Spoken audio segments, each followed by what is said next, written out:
Hi, I am wearing sunglasses because I look like shit and I barely slept last night. But on the plus side, look at how beautiful this backdrop is. And it's completely real. So stunning. So today I really wanted to talk about how much my brain is devolving. I promise this is a hopeful and happy video. I'm starting to notice things slipping in my brain a little bit more. Things like spelling, memory, even just like difficulty forming sentences. It's really hard. And 100% I know that this is down to the increased usage of AI in my life. Like we're all living in this horrific time and age where if you're not using these models in your daily life, you're going to get left behind. There was a particular event at work that basically triggered this, which was I was given a difficult email, and I wouldn't even say it was necessarily difficult because it was hard to do. I just work with a lot of clients, so it was a client email. It needed a particularly heavy amount of analysis, just really getting into the weeds and providing a perspective and opinion. Just found myself really scratching to go to ChatGPT or Claude or some other AI model so that I could finish the email. I didn't necessarily feel like I couldn't finish the email. I definitely felt like I could, but I think it was because I was scared of stamping my own final perspective on this email. So essentially, I think I was just outsourcing risk to these AIs, which is terrifying because, as I'm going to talk about in this video, taking risk and working through difficulty is the single most important thing that you can do in order to develop a perspective, a lens that's unique to you, a sense of agency. It's in the difficulty and the struggle that you actually learn. So with that in mind, I really wanted to jump into the science behind this. Like, why is my brain going to shit? Why is my spelling terrible? Why do I have no patience? Why am I struggling to string a fucking sentence? And we'll also look at 10 tips if you have to use this in your job, 10 tips to improve and make sure that you're not losing your brain power. And then why is it important for us to make sure that we do difficult things? So the technical term is called cognitive offloading, basically just using a physical action or a tool in your life to take on the most mentally demanding parts of a challenging task. A really good example of this is a calendar that saves a date for you, or a calculator that handles a complex equation for you, even using GPS in your car instead of navigating via the use of a map. Like, long gone are the days of checking the little tatty A to Z index that you used to have in your car. I may be giving away my age quite a bit there. The way that they work is they just offload and free up mental space in your head. So you have a higher amount of RAM in your internal operating system to be able to do things. Most of these cognitive inventions came around in the last 100 years. There are some that are longer, like the oldest example that I'm going to talk about in this video is writing, right?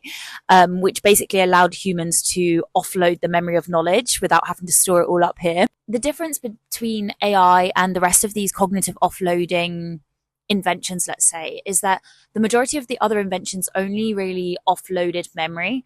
So writing was just offloading knowledge into a physical form. GPS was just the storage of a map in a more digitalized form. But with AI, you're beginning to start to see the impact of offloading critical reasoning, critical assessment, critical thinking to something outside of yourself. You might be thinking, what's so bad about that? I'm getting my work done at 2 times the efficiency. My boss is happy. I'm happy. I have more time to go scroll on my phone or something. Cognitive offloading reduces your muscle, right? If you don't continue to exercise your brain, you're going to become really dependent on these models. And what happens when you run out of usage? You don't have enough money to pay for more tokens. Your boss asks you on like the work that you've produced and asks you difficult questions and you can't answer them because you haven't done any of the work yourself, which is also the second point, which is it provides fluency without depth. You can sound right, but you don't really have any understanding on anything. Also produces fragmented attention. Oh man, this one's so bad for me. The way that these tools are now moving, the process is not prompt once, sit with the process, query on the process, and then work your way through difficulty to get a result. The prompting process now is like 4 different workflows and you're switching between every single one. And I think it's too big to go into context switching and why that's bad for your brain in this video, but just know that it's absolutely terrible for your brain. I've always been someone who struggles to not just get super excited by the next new thing to listen or learn about, but I definitely feel I'm having to be really intentional about meditating, presence, bringing myself back to myself because I'm so discombobulated and I have so many ideas. As humans, we're programmed oftentimes to just take the quickest and easiest path to a particular outcome, particularly with the convenience of AI, right? Like quick answers and a sense of control over something that I feel less confident in. Science actually backs that up. It says that the less confident you are in feeling like you can do this task without an AI, the more likely you are to just offload all of the cognitive elements of that task to the AI itself. I think it's becoming a self-fulfilling cycle, like a vicious cycle, because I continue to feel slightly unconfident in my ability to do a task. So I outsource it to AI. The more I outsource it to AI, the less I exercise that mental muscle in order to be able to do the task consistently, the more I have to be reliant on AI, and the cycle continues until I'm literally mush in my brain, and it stunts personal growth. Defining and developing who you are comes from consistently overcoming difficulty, which I think is the final point, and that's I don't feel a sense of achievement when I haven't worked hard, right? I feel so happy in myself when I achieve difficult things. And I really love Robert Greene's take on this, where he talks about how when you truly, truly sit with a problem and persist through difficulty, not understanding something, being confused, and then finally find a way through, that's when you actually gain something and some understanding about yourself. I know when I try and figure out an idea for a book that I'm writing, and I give it an hour and then I distract and I go away, I lose something. But if I dig for 4 or 5 hours for 10 days into this one problem, like a madman obsessed with it, I get somewhere, I get some truth to it. You don't realize the power that you have with your brain when you focus on something simple for enough time. It's like a drill boring into a piece of wood. You got to keep on boring and boring and boring until you get all the way through. There's a really good Chinese proverb for this, and it says, "Tell me and I'll forget, show me and I may remember, involve me and I'll understand." So in doing the difficulty, that's what allows you to actually learn. There's an interesting study about this actually, which came out when people were panicking about Google search and is it going to make people struggle to understand and remember? And what they found was basically yes. Essentially, the easier it is to find a piece of information, the less likely you are to remember it. Don't take my word for how dangerous cognitive offloading could be. I am one in a very famous line of people skeptical of these kind of tools. In fact, even Plato and Socrates were really skeptical of writing. Plato basically once wrote that if men learn this, it will implant forgetfulness in their souls. They will cease to exercise memory because they rely on that which is written, calling things to remembrance no longer from within themselves, but by means of external marks. There's even another step to cognitive offloading, which is called cognitive surrender, which is basically like when you just completely trust the AI. You don't check things. You don't even care that much about the input. And as we know, like shit input is going to get bad output, right? Like if you're a manager and you're talking to your colleagues and you give them terrible instructions, you can't expect the models to do any better than your employees would do. The more you lack self-confidence in your ability to do something, the more you become officially dependent. And also the more you don't show a competitive edge, right? Like, why would I hire you? Why would I hire you? Why would I want to work with you if you can't produce anything original or anything new in the space? So the tools are making me slower, worse at spelling, more forgetful. How am I going to solve this?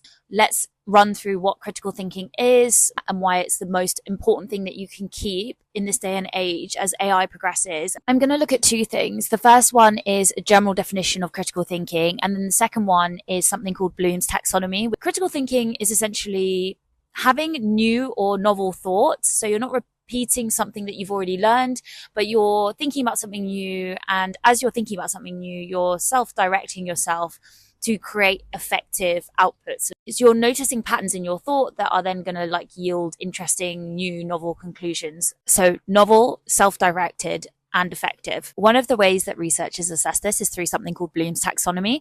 So this is Bloom's taxonomy. I don't know if any of you guys remember this, but I vividly remember this haunting me in English class. I was not a good writer at that point in time in my life, and I never really grasped what they meant by the top three in this, but I'm going to break it down. The first three I would say are like really simple. Okay. So these are the easiest things and the things that actually right now AI is doing pretty well. So it has knowledge on things. It can obviously search the internet. It can find out facts. Think about that as being able to remember facts for yourself.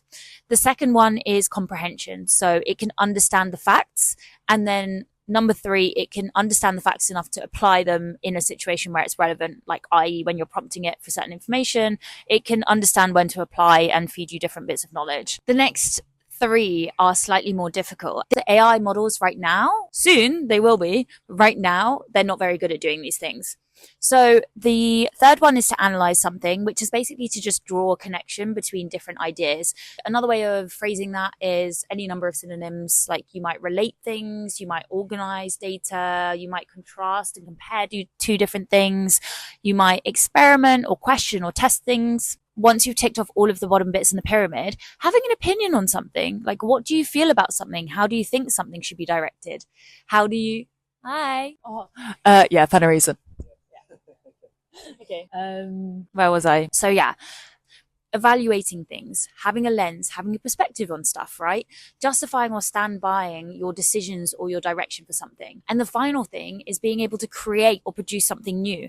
If the peak of your pyramid in your life was to create a horror movie, in order to do that and to produce genuinely new, creative, original work that's not formulaic, you would need to remember and recall facts about basic concepts, right? To do with the horror genre. You would have to remember films that you've watched. You would have to understand why they've applied certain design directions or shooting concepts.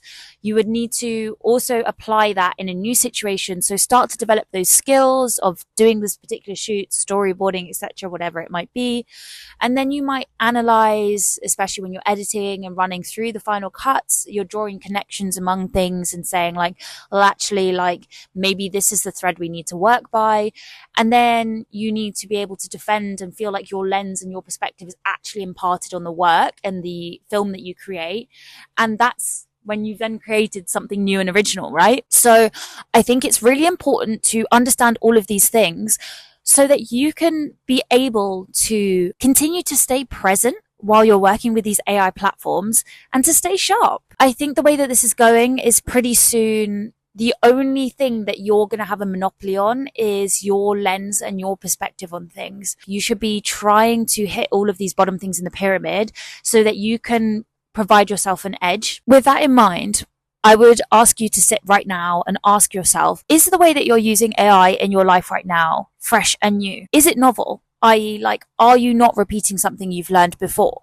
Is it self-directed? Are you not just repeating and like accepting all the steps that AI is giving you? Is it effective? Are you following the right patterns and drawing the right conclusions for the direction and the lens that you want to provide? So we get, I think, very philosophical and start to ask ourselves questions around how much input should I be giving the AI model to feel really confident that the output is actually mine? If the idea was still mine, but it was polished and finished over by an AI model, then am I the author or is the AI the author, or are we co-authors? Oh, let me just stretch my legs. I think I'm going to have to start doing some of these on walks because when I sit down and get too still, my brain just goes dead. I found a new spot to record and like how stunning is this place? So peaceful. So guys, like I understand you can't really avoid it. AI is here, it's coming. If you have to use AI, what are the best ways to make sure that you keep your critical thinking sharp? The first one seems pretty intuitive, but it's just slow down. Take some time. And I know that that's really hard to do, especially when you work in jobs where you're told that there's no time, but take an extra breath, even if it's just 5 seconds. Sit with what you've prompted, sit with the result that you've got and read it out loud rather than just like scanning. Oh my Lord, do I scan? I am a scanner. I am a, I am a scanner. That was a cute bug. Sorry, I just got really distracted. This is actually something that's called a cognitive forcing function, like just building in a pause, because it allows you to be a little bit more engaged and not sort of over rely on the work that gets put out. The second one is to go into your settings and preferences and ask the model to be a lot more critical of you and your output and as you're adjusting things. So make sure it's not super sycophantic. Like one thing I've noticed about Claude recently and have no idea why is that it seems to be very like, it's almost getting into that top level of the triangle where it starts to kind of give an opinion. And I'm like, I didn't ask you for your opinion, don't care. So what I've done is I've gone in and I've adjusted the settings and preferences so that it doesn't do that, so that I make sure that I'm exercising those like top two parts, and particularly like the judgment part of the triangle, and staying sharp, knowing that the work that I'm producing using AI to help, it's still coming through my lens. It's still me. It's still my perspective. I've got my own little stamp on it. The third one is get the AI to examine you on its output. You should be able to answer everything about what you produce with the model without needing the model, okay? Especially if you're using AI in a client forward facing job, like for example, that I work in. If you can't answer questions when you're in a room with a person aggressively examining your work, then you don't know it well enough, and you should definitely look to change that. I don't want to advocate for being an excessive control freak, and there's definitely still a conversation that needs to be had around what's the right level of double checking my work where I can feel that there's confidence that this is the best that I was going to produce with the tools that I had in the time that I had. But taking an extra 10 minutes to just visualize yourself getting questioned on the work, that's kind of how I would do it. I would put myself in the seat of a client and try to assess what are the things that I like about that work. If I was pretending to be that person, what are the things I don't like, knowing what I know about that client. This is kind of an interesting point, and it correlates to another thought exercise in critical thinking, which is to basically understand and know another perspective as much as possible. Like all the different ways that someone could think about your work, you should be thinking about, would you be happy with a colleague using this? Do you think that this is the right strategy? If the client applied the strategy, like how do we see it moving in 3 months, 6 months? Yeah. In the literature, I think this is called reductio ad absurdum. So that means just reducing something to its absolute basics. Don't get left looking like an absolute dummy because you can't defend your work when you're getting criticized in every which way in a client meeting. The fourth one is making sure that you learn skills outside of the tool. Essentially just touch grass. Make sure that you're exercising your autonomy in loads of different ways. The next one is my favorite. So stay a hater. Just remember those two words, stay a hater. Second source, everything. AI gets things wrong. There was a study last year in October that basically said AI gets things 45% of the time wrong. So why are you trusting it? Okay, stop trusting it. You're being lazy. Studies actually show that the kind of brain muscle needed to critically assess and evaluate work actually atrophies when you offhand a task and deprive yourself of routine opportunities to continue to practice your judgment. Okay, so make sure you are always double checking. A good result at the end of this is that trusting the tool less is going to correlate more with critical thinking in your own life, which is only a massive payoff, and the data supports this. The kind of adjacent point to staying a hater is learn critical thought loops or critical thinking questions or thought experience that you can propose to the AI itself so that it has to prove itself, you know? Hold up a little critical thinking gun to its head and ask it to jump and dance, okay? Because this stuff gets it wrong like 45% of the time. One of the things that I have Claude doing for me right now is every morning it gives me a daily digest. It essentially just gives me 3 important new developments in the research of critical thinking or analysis and reasoning. Hi. Oh, did you get a flat white? Yeah. Oh, yeah. Oh my God. Sorry. Have you guys ever seen a croissant this big? Ridiculous. Watch for things that seem like they mean a lot, but they actually just mean nothing. They are called deepities, but they're basically like as simple as love is just a word, or friendship is a commitment, or friendship is a feeling, beauty is skin deep, there are no ends, only means.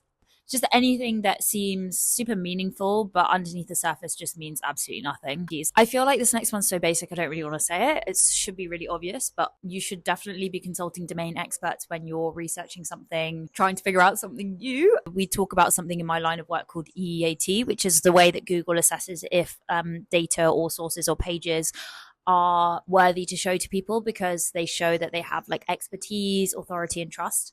and then crucially, like first-hand experience. Ask yourself that if you're going to use a source, does it cover all of these points? So those are 6 tips to help you when you're handling AI to stay sharp, stay evaluative, and make sure that your output is the best that it can possibly be. You don't need to be intelligent. You just need to know the tools to keep you practicing with intellectual honesty and making the right choices in your questioning. You are the only person who has a monopoly on your lens and your perspective. And there are people that are genuinely out there willing to hear that. So keep that in mind, stay sharp, and I'll see you in the next one.